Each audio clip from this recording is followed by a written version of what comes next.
Like a cattle, like in Yeah. school. Compared to the house over there, and I don't like eat that your way things up. now. I don't like carrying your stuff around. Well, it's cheaper. Then they don't have to pay waiters. That's why. Yeah, I know. But they had to think about the older people that you can't stand in line. Oh. Well, I'll get your stuff.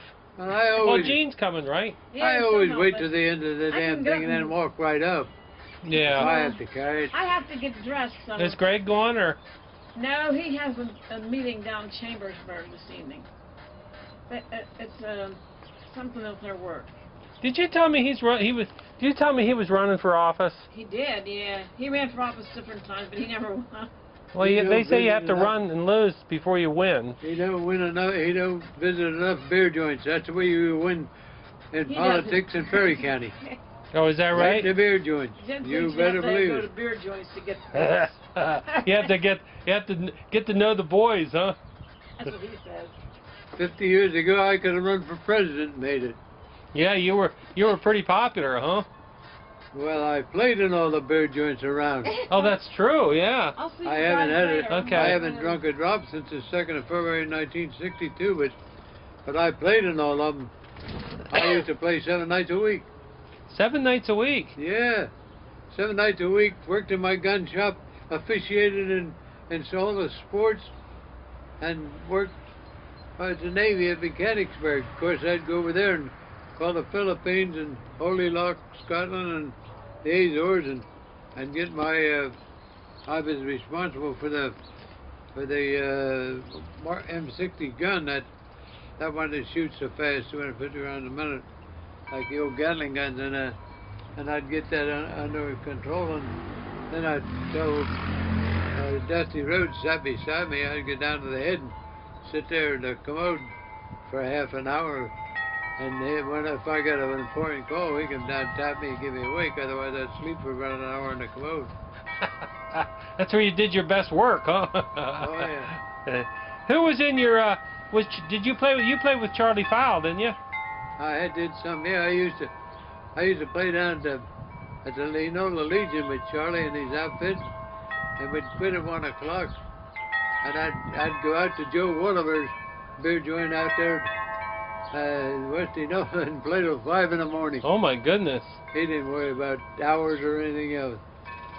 Wow, that's a long day. Jimmy Sauerbeer and all those guys would be out there after late hours drinkers. Wow. Did you have to go? Did you have to work the next day? Sure, I always got to work. Wow, that's a long Once in a while day. I never took off on Mondays because the boss would figure you had a hangover. So I'd get in good shape if I'd take Friday off and get rested up for it. Oh, you'd charge up. You'd rest up for the weekend, huh? Yeah, I played at the Baldwin Hotel in Steelton and at a Hungarian club up, I forget that main street, because passed through Bethlehem Steel down up the Cottage Hill. I played every Sunday night up at the Hungarian club. Oh, the main street in Steelton there. Well, it's the main street that comes out of Bethlehem Steel, where her aunt was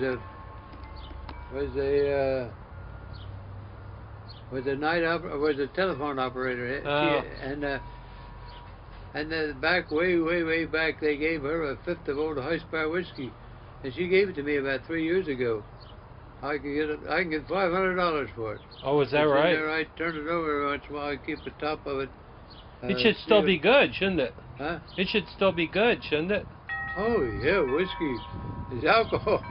That'd kill all the bugs in it.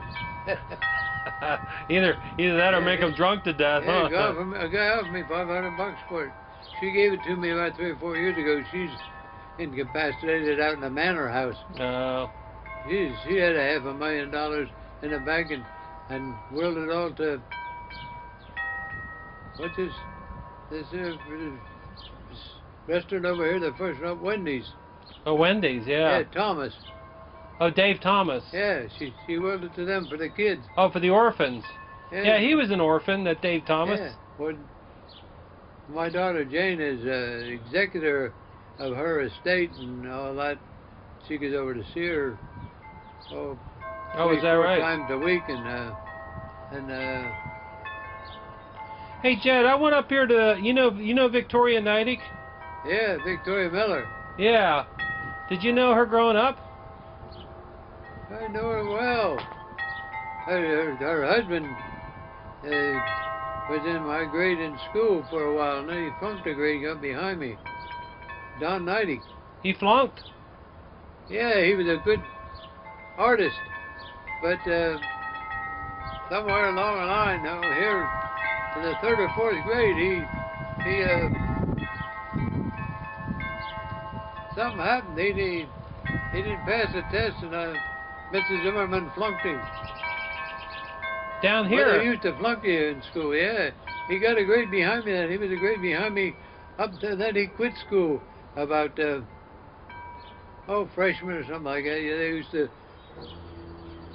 used to go to school till they were 16, and then they could quit. 14, you could quit if you got a permit, for your parents that you needed On the farm, huh? to work somewhere. Do you think he ever graduated? Who? Don Neidig. No, Oh, you don't think he did, huh? no. He went to work, I believe, at a shoe factory over in Carlisle, if I remember correctly. So he would have, if he'd stayed in school, he would have graduated with you in 19... No, a grade behind me. If he had flunked somewhere to the 3rd or 4th grade. Right, yeah. I went to the 3rd grade to Miss Stauffer, and to the 5th grade, 4th and 5th to Mrs. Zimmerman, and then I went to Enola for the 6th grade. Oh, I see. Down there. Yeah, down on Summit Street. And then I went to the high school for the 7th and 8th grade, and the 4 high school grades. Now, you didn't know Victoria Miller in school, did you? Well, she went to Harrisburg. Yeah, she went to a private school, she said, went to until 7th Harrisburg grade. School, yeah. And then, She never went to Enola schools. well, she told me she went for a while, but then she graduated from William Penn. Yeah, well, she might have, she would have been about a grade ahead of me. Yeah. Yeah, she's still kicking up there. She's 93. Yeah, well, I'm 91. But I used to She asked about you. I used to write, well, Ruth, her sister Ruth, used to bring her down here to the post office every day. I know Ruth like that. And Dave and Bob, I used to work up there. Huffy Wagner and us would get together in the furnace room to furnish the heat for the greenhouses. And we'd play cards half the night. We didn't have any money. We'd play using nails as money. Oh, you mean, did you work up in there in that generator? Yeah. Oh, for the electricity? No, for the heat. For the heat, you can see, for the heat, yeah. Put the heat out through the greenhouses. Oh. So who, you mentioned Dave, and then Dave was her brother. Yeah, well, Bob was a son of, maybe Dave's son. Oh. Bob, I think, still lives up there. I'm not sure. Oh, maybe he does. He had a daughter that was a great swimmer. He was a good swimmer here in local circles. Oh, in East Pennsboro. Well, I went up to the spring. You know, where the greenhouse got the water. Yeah. And you know. Well, that's where we skated. Always up there. Those 2 ponds. Yeah, there's like a circle, and there's like a little island in there. Yeah. You skated in there? Oh yeah. Which many a New Year's would skate the old year out and the New Year in. Yeah. Oh yeah. Well, you know where the spring is then. Oh yeah. There was a walkway up it where when it froze and they cut the ice, and they shushed it up there and kept it in the building with straw and stuff over it, so that they used that in the summertime for the flowers. Oh yeah, and that like little cave. Yeah. Yeah, it's off to the left there. I haven't been up there for 35 years, so. No. Well, I trapped all that area there. I used to go up right by there on my trap line out to the point and down over the other side of the Stone Quarry and up through the other side to Joe Fundy's, the Italians there in the between the Big Mountain and Little Mountain, and then come up through Schumann, Moonshiner's Holland, come out up here at the top close to Lamb's Gap, and come in down along this side. That was my trap line for the day. So that's where you went to trap, huh? Yeah. So you knew the Nighties pretty good then. Oh yeah, Dutch Nighty. They live next door to Hartzell's up there. Right. Well, did you know Victoria Miller's parents? Yeah, they used to raise rhubarb. I carried the papers out to there, and then right along the path there, up above them, Sprinkles lived, where what the hell's his name now? He has a 350. The only guy that ever owned a 358 Magnum. I furnished ammunition for him. What the heck is it? Art Liddick. Oh, Art Liddick. Lived straight up in the old, where the Sprinkles house was, up toward the top of the mountain, about 200 yards up from Miller's was here, and straight up toward the top of the mountain was Sprinkles. I went with the one girl. After a while, she'd come down to run around with my sister Irene, and it'd get dark, and I'd have to walk her home. Oh. I'd talk baseball and this and that, and she finally one day she said, "Oh, you ever knows anything about baseball?" I said, "Well, what else is there?" And then she showed you, huh? Well, I sat in the swing with her. I'd sit in the swing with her and talking this and that. She had a boyfriend, Joe Ritchie, down here, and finally, about 10 o'clock, her mother would say, "Dolly, it's time to go to retire," or something like that. That's my excuse to leave, and I'd come down. I'd trot the whole way home, but I'd walk up past Nidix and Hartzell.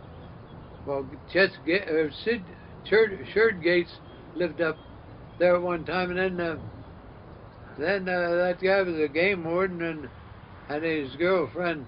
They played the orchestras and whatnot. They were an orchestra, but they lived up there, that long green house above where Lickles lived. Oh, okay. And Lickles lived there, and Jackson's up to the left, and the rest of the houses was I forget that his name is a game warden or a fire warden, and then Nidix, and then the oldest Hartzell girl was married to somebody lived there in a house, and then Hartzell, Art Hartzell and Merlo Hartzell, the old coach down in Ola, and all them. That was the last house. And then they went on up and out, and Snyder's lived in a house up there about where Rick Schuler lives now. Oh, Mickey Schuler. No, Rick. Oh, his Rick. Brother. Oh, Mickey the younger lives up one. behind Rick. Mickey lives up behind Rick in what we call the kettle. I cut up here through the Jews Zuckermans, and right up there past what we call the kettle. I used to catch a lot of weasels right there where Mickey Schuler lives now. Who lives in that A-frame up there, Jed? Oh, I forget that guy's name. He was a fireman. I forget his name. But that's where Mickey turned to go up to his place. Oh, you turn in there, and that's where he lives up in there, huh? Yeah. But that guy was a fireman over in Harrisburg. They're paid fireman there. Hmm. And I forget his name. Hey, hey, Jed, I was looking at an old picture of you, and you're playing down here at the firehouse.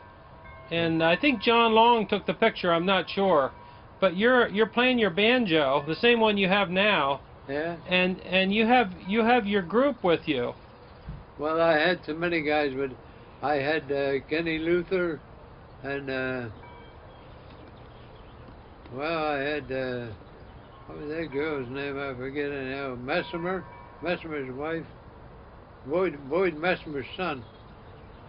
She played accordion for a while, and then she played the keys. But I played with Ray Messimer. We played up there many times. Ray played and sang. We played up at there where the pub is now in Duncannon every Saturday night for square dances. We were playing everywhere. 3, 4, 5, but at one time I was playing 7 nights a week. At the Esplunk there. Yeah.